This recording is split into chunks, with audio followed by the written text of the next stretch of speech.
류일임 위원장님. 예. 망법 44조 7은 위원장님만 갖고 있는 게 아니고 저도 다 있습니다. 명백하게 규제가 되어 있다. 어디에 그렇게 되어 있습니까? 신문사들도 이 망법에 의해서 규제할 수 있다. 지금 현재 이 자리는 그냥 상임위 자리 아닙니다. 국감장입니다. 하시는 모든 발언에 대해서는 위증죄로 고발될 수 있다는 점을 다시 한번 짚고 가고요. PPT 하나 좀 보여주십시오. 이동관 위원장께서 8월 25일 날 취임을 하셨어요. 그런데 취임하시고 나서 모든 권력기관들이 총동원된 걸 제가 시계열상으로 쭉 정리하다 보니까 좀 발견이 됩니다. 첫 번째 장 보시면 취임하신 이후로 갑자기 김만배 인터뷰 금품 제공 정황, 이 내용이 검찰발로 9월 1일 날 보도가 됩니다.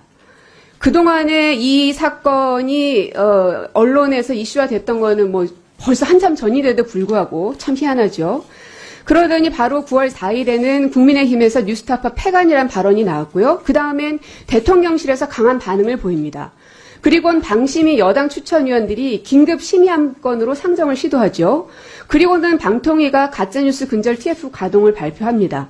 그리고는 서울시는 발행 정지 명령을 검토하고요. 검찰은 대선 개입 여론조작 사건 특별 수사팀을 구성을 합니다.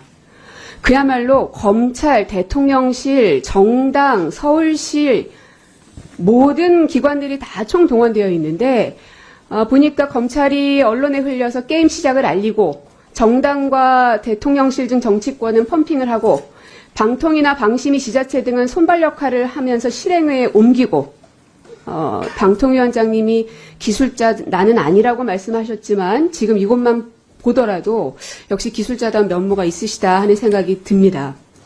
오늘 이 자리에 심의국장님 오셨습니까? 통신심의국장님 일어나십시오.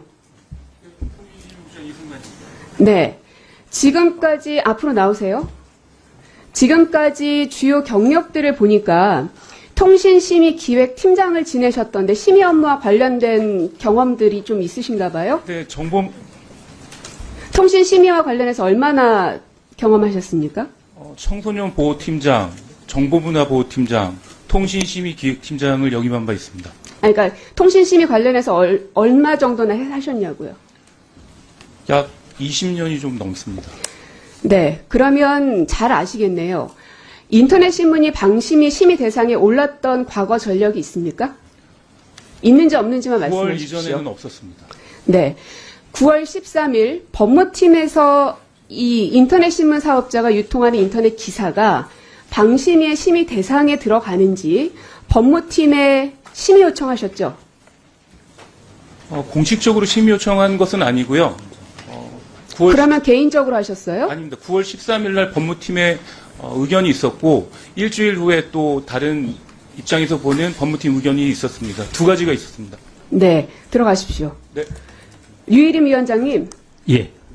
13일 방금 제가 언급했던 법무팀의 검토 보고서 보고 받으셨죠? 예, 그렇습니다. 거기 보면 통신심의 대상에 해당하지 아니한다라고 되어 있습니다. 동의하십니까? 예, 네, 동의한다고 하셨고요. 그 다음에 언중법이 망법보다 우선 적용된다라는 부분에도 동의하십니까? 그 당시 검토에는 그렇게 돼 있습니다. 마지막으로 시정 요구가 가능하냐.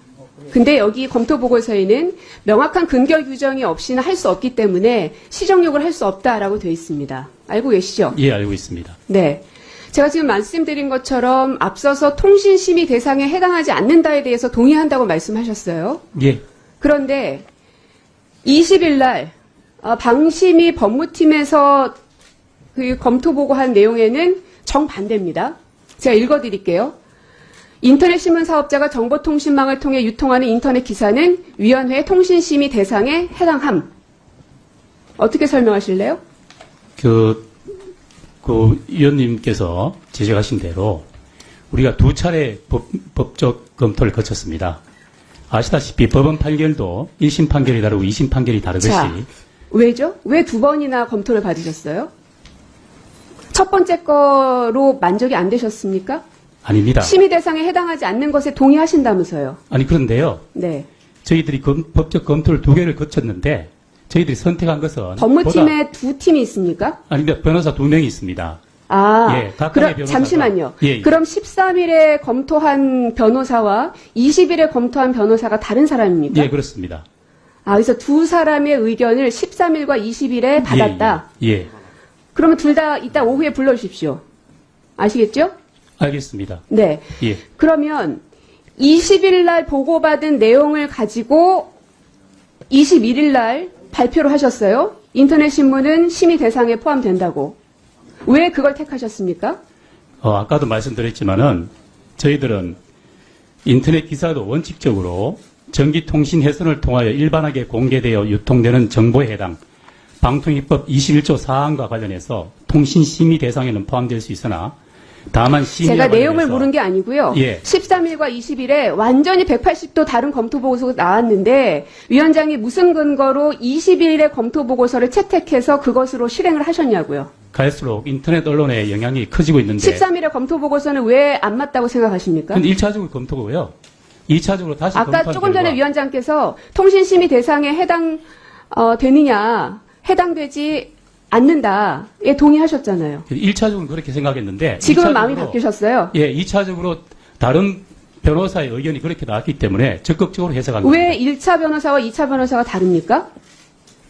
그럼 뭐 각자 의견이 다를 수 있겠죠. 왜 그걸 택하셨냐고요? 왜 2차 변호사 걸 택하셨냐고요? 인터넷 이동환 언론의- 위원장께서 그렇게 하라 하셨습니까? 아니 그런 이 민간 독립기구의 그런 말씀은 좀 부적절한 것 같고요. 인터넷 언론의 영향이 갈수록 커지고 있는데 보다 적극적으로 우리가 심의 대상에 삼아야 되지 않겠나는 제 의견에 따라서 두 번째 의견을 채택한 겁니다. 아, 적극적으로 해야 한다는 본인의 의사에 따라서 그렇게 하셨다. 그러니까 뭐 본인의 제 의견뿐만 아니라 예, 실국장들 그리고 다른 상임위원들 의견을 종합한 겁니다.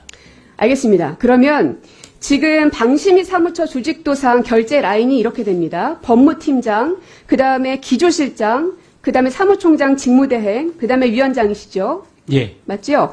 거기에 계신 분들은 왜 1번 변호사와 2번 변호사의 검토 보고서가 다른데 2번 보고서가 채택된 이유에 대해서 알 겁니다.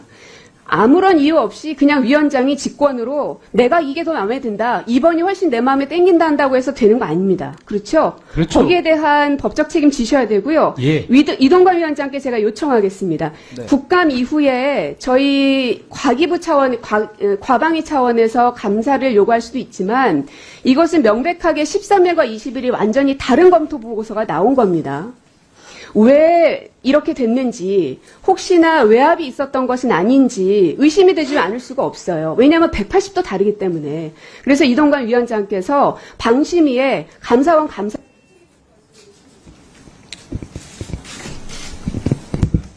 그 내용에 대해서 저희도 면밀히 검토를 해보고 지금 그런 소지가 있다면 물론 뭐 그 감사를 요청할 수도 있습니다만은 제가 알고 있는 범위 안에서는 지금 이제 그 우리 방심위원장 말씀처럼 그 어떤 판단을 하느냐 하는 것은 사실은 엇갈린 견해가 있을 때 충분히 적극적인 행정 조치로서 가능하다 이렇게 생각을 합니다. 그래서 과연 그것이 월권이냐 하는 것은 또 별개의 문제 사안이겠으나 가짜 뉴스에 대한 그 어떤 정치 사회적인 지금 그 대응의 시급성에 비춰볼 때 좀 더 적극적인 그 행정이 필요하다는 적극 행정 차원에서는 충분히 가능하다고 저는 판단하고요. 감사원의 그 여러 가지 제보를 받는 가운데서 이거 하나는 저는 이해하셔야 된다고 생각하는데 처벌받는 행정행위 가운데 하나가 뭐냐면 소극적 행정입니다.